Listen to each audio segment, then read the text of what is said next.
फातिमा की रानी माँ, प्रभु यीशु की माँ, आसरा तू ही है माँ।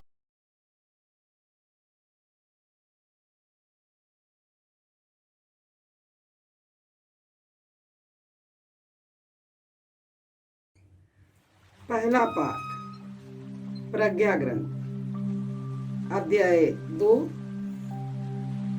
23 से अध्याय 3 9 तक।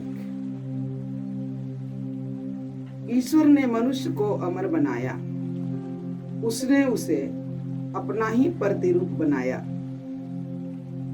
शैतान की ईर्ष्या के कारण ही मृत्यु संसार में आई है। जो लोग शैतान का साथ देते हैं वे अवश्य ही मृत्यु का शिकार हो जाते हैं। धर्मियों की आत्माएं ईश्वर के हाथ में हैं, उन्हें कभी कोई कष्ट नहीं होगा। मूर्ख लोगों को लगा कि वे मर गए हैं।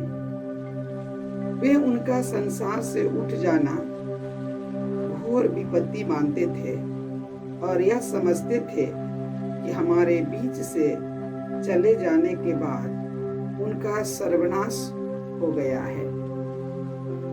किंतु धर्मियों को शांति का निवास मिला है। मनुष्यों को लगा कि धर्मियों को दंड मिल रहा है, किंतु वे अमरत्व की आशा करते थे। थोड़ा कष्ट सहने के बाद उन्हें महान पुरस्कार दिया जाएगा। ईश्वर ने उनकी परीक्षा ली और उन्हें अपने योग्य पाया है। ईश्वर ने घरिया में सोने की तरह उन्हें परख लिया और होम बलि की तरह उन्हें स्वीकार किया। ईश्वर के आगमन के दिन वे ठूठी के खेत में धधकती चिंगारियों की तरह चमकेंगे। वे राष्ट्रों का शासन करेंगे, वे देशों पर राज्य करेंगे, किंतु प्रभु ही सदा सर्वदा उनका राजा बना रहेगा।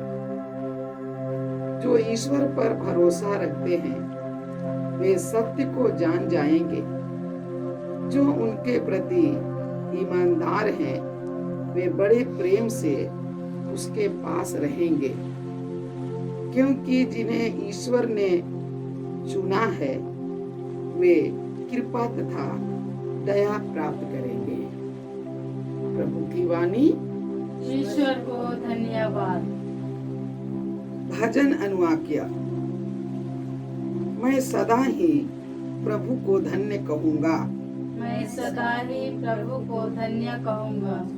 मैं सदा ही प्रभु को धन्य कहूँगा। मेरा कंठ निरंतर उसकी स्तुति करता रहेगा। मेरी आत्मा प्रभु पर गौरव करेगी। विनम्र सुनकर आनंदित हो उठेंगे। अनुवाक्य। मैं सदा ही प्रभु को धन्य कहूँगा। मैं सदा ही प्रभु को धन्य कहूँगा। प्रभु की कृपा दृष्टि धर्मियों पर बनी रहती है। वह उनकी पुकार पर कान देता है।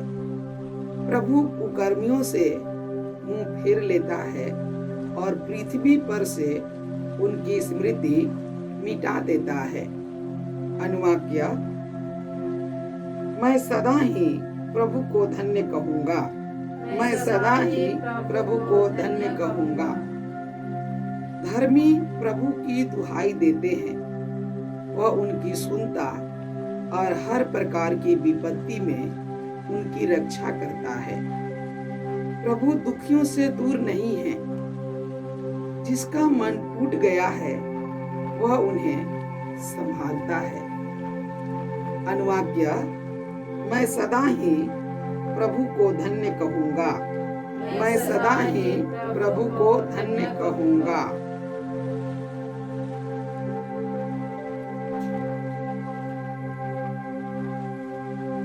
जय घोष, हालेलुया। यदि कोई मुझे प्यार करेगा तो वह मेरी शिक्षा पर चलेगा। मेरा पिता उसे प्यार करेगा और हम उसके पास आकर उसमें निवास करेंगे। हालेलुया। प्रभु आप लोगों के साथ हो और आपकी आत्मा के साथ। संत लूकस के अनुसार प्रभु यीशु ख्रिस्त का पवित्र सुसमाचार। हे प्रभु तेरी महिमा हो।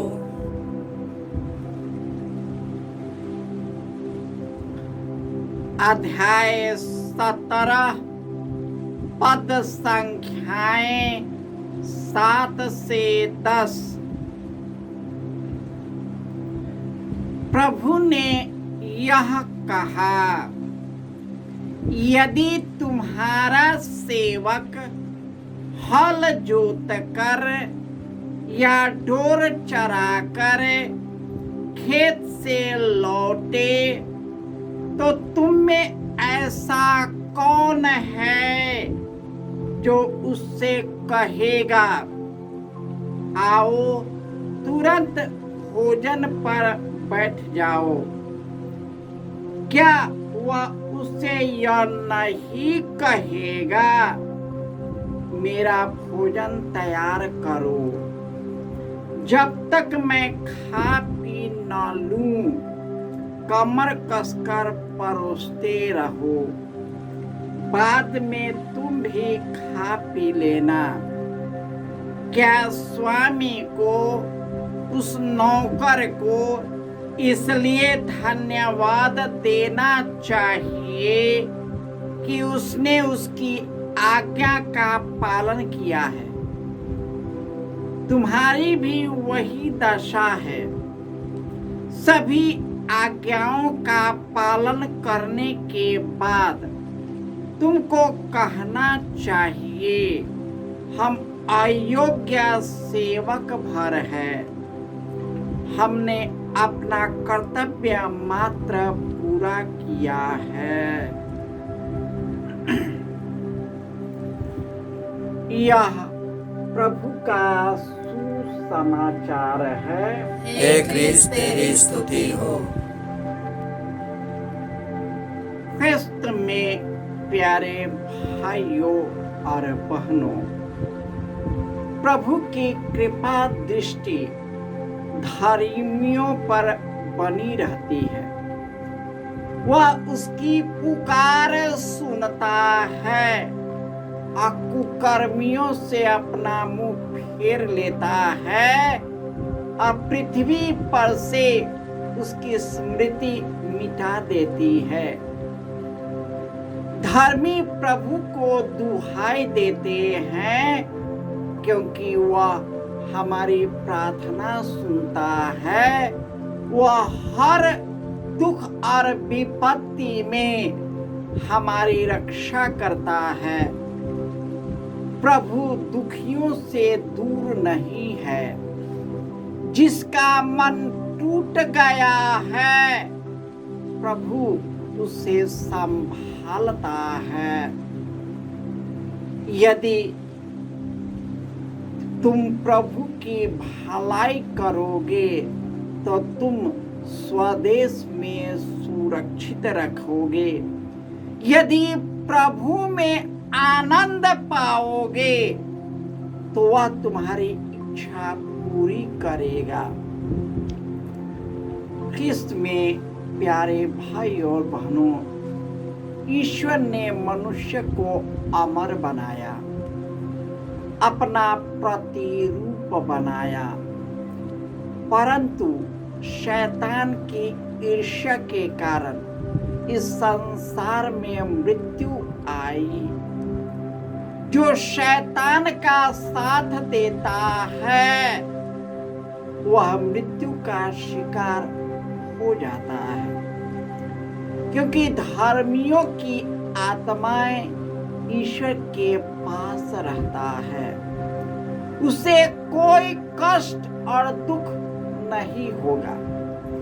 मूर्ख को लगता है कि वह इस दुनिया से उठा लिया गया है और वह इतना दुख झेलने लगता है कि उनकी सब विश्वास और भरोसा ईश्वर से टूट जाता है और इससे घोर विपत्ति मानता है। लेकिन धर्मियों की आत्माएं ईश्वर के पास रहता है। ईश्वर ने हम सबको अपना प्रतिरूप बनाया।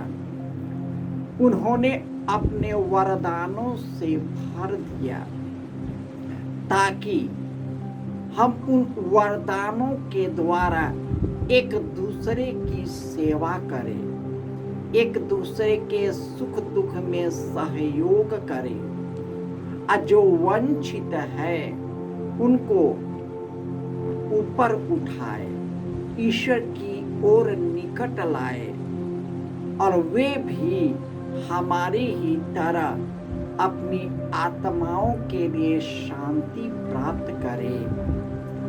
आज के सुसमाचार में प्रभु यीशु जो दृष्टांत सुनाते हैं एक सेवक को, जो खेत जोतकर थके मांदे जब घर आता है और जब उसका स्वामी आता है तो उससे कहता है कि तुम मेरे लिए भोजन बनाओ। वह थका मांदा आता है, वह उसके लिए भोजन बनाता है और स्वामी कहता है जब तक मैं खाकर तृप्त न हो जाऊं तुम परोसते रहो। उसका जो नौकर है अपने स्वामी की सेवा इसलिए नहीं करता कि उसको वह करने को बाध्य है, परंतु उसका कर्तव्य है। और ईश्वर चाहता है कि हमारा कर्तव्य होता है कि ईश्वर से जुड़कर उनके मार्ग की ओर उन्मुख हो जाए, उनके वचन के अनुरूप जीवन बिताए, ताकि हमारे जीवन में दुख हो या सुख हो, बीमारी हो या कमजोरी हो, हर एक समय उनकी उपस्थिति का अनुभव करें। और जो कार्य हम लोगों को सौंपा गया है उससे बहुरूपी और उत्तरदायित्व पूर्वक निभा सके, कर सके। मन मसोट कर न करे, दुख और विषाद से न करे, मन चिड़चिड़ा कर मत करे। जो भी करे खुशी से करे, हृदय से करे और आत्मा से करे। प्रभु उसी में आपको आशीष देगा, कृपा देगा और आपको दूसरों को भी सेवा करने के लिए प्रेरित करेगा। जय यीशु।